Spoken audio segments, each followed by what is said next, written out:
그러면 우리가 왜 탑티어 기업에 처음 정규직을 시작해야 될까요? 그 이유는 국내 노동시장 특성상 여러분들이 탑티어 기업에 취업하지 않으면 남들보다 7억 이상 손해볼 수 있기 때문입니다. 자, 반대로 말하면 여러분들이 탑티어 기업에 취업하면 한평생 벌 수 있는 돈이 다른 사기업에 취업하는 것보다 최대 7억 이상 차이 날 수 있기 때문인데요. 이것을 사례를 통해서 한번 보도록 하겠습니다. 제 수강생 5명의 실제 사례입니다. 자, 가장 낮은 티어에 입사하신 한국 하이델베르그에 이제 신입 정규직 입사하신 분의 초봉이 3,500만 원이었습니다. 반면 최상위 티어인 구글에 입사하신 분의 초봉이 5,250만 원이었습니다. 1년차 때 1,750만 원 정도의 연봉 차이가 났는데요. 5년 차에는 이분 같은 경우는 5천만 원, 그리고 구글은 8,500만 원에서 3,500만 원 연봉 차이가 났습니다. 자, 그리고 연차가 쌓일수록 이 격차는 더욱더 벌어질 것입니다. 자, 이렇게 벌어지는 이유가 무엇이냐면 우리나라 노동시장 같은 경우는 연봉 상승률이 어느 정도 고정되어 있기 때문에 여러분들이 처음에 받는 초봉이 앞으로 받을 연봉의 10%를 결정하기 때문입니다. 자, 아래 연봉표는 제가 초봉 3,500만 원부터 6,500만 원까지 초봉 구간대별로 5년차 및 10년차 연봉을 계산한 것입니다. 자, 보시면 초봉이 1,000만 원 차이 날 때마다 5년차 연봉은 1,300만 원, 10년차 연봉은 2,000만 원 차이가 나는 것을 알 수가 있습니다. 또한 초봉이 3,000만 원 차이 나면 10년차 때 연봉은 6,000만 원 가까이 차이가 나는데요. 생애주기 소득으로 치환했을 때 7억 원, 약 2배 차이가 납니다. 자, 이렇게 차이가 나는 이유는 국내 기업 같은 경우는 중소 중견기업의 1년 연봉 상승률이 10에서 3.5 사이고요. 탑티어 기업 같은 경우는 10%에서 10% 사이입니다. 따라서 성과급 승진 등을 포함해서 내 연봉 상승률을 7.5%로 가정해서 이렇게 계산을 했고요. 홍콩이나 미국같이 조금 더 노동시장이 유연한 곳들은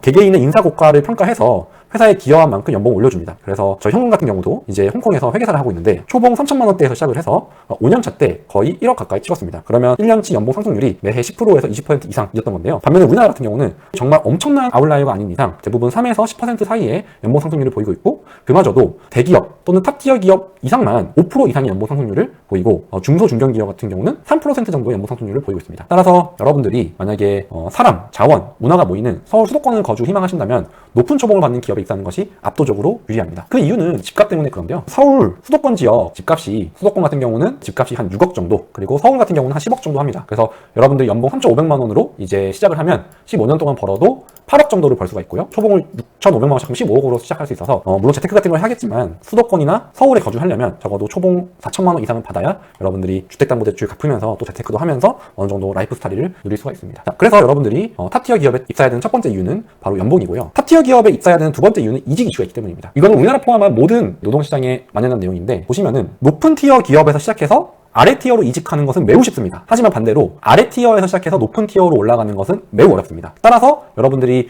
처음에 취업을 하실 때 차근차근 취업 테크트리를 밟으셔가지고 본인이 갈 수 있는 가장 높은 기업에서 시작을 하시는 것이 나중에 상위 1% 커리어를 유지하기에 훨씬 유리합니다. 따라서 제가 수강생분들한테 많이 추천드리는 방법은 차라리 1년 정도 늦게 취업을 하더라도 인턴 경험을 차근차근 쌓아가지고 탑티어 기업에서 시작하는 것을 권장해드리고 있습니다. 그리고 요거는 많은 경험담인데요. 여러분이 탑티어 기업에 취업해야 되는 세 번째 이유는 동료 이슈가 있습니다. 높은 티어에 있는 기업에 다니는 동료들을 만날수록 조금 더 스마트하고 배울 점이 많다라고 현직자분들이 저에게 많이 말씀해 주십니다. 저 또한 그런 부분에 공감하는 부분이 있어서 여러분들이 어떤 그 탑 덕이 돼가지고 위에 레벨에서 한번 경쟁해보고 싶다, 나도 실력을 한번 최상위권을 끌려 올려보고 싶다 라는 욕심이 있으신 분들은 탑티어 기업에 취업하시는 것을 추천드립니다.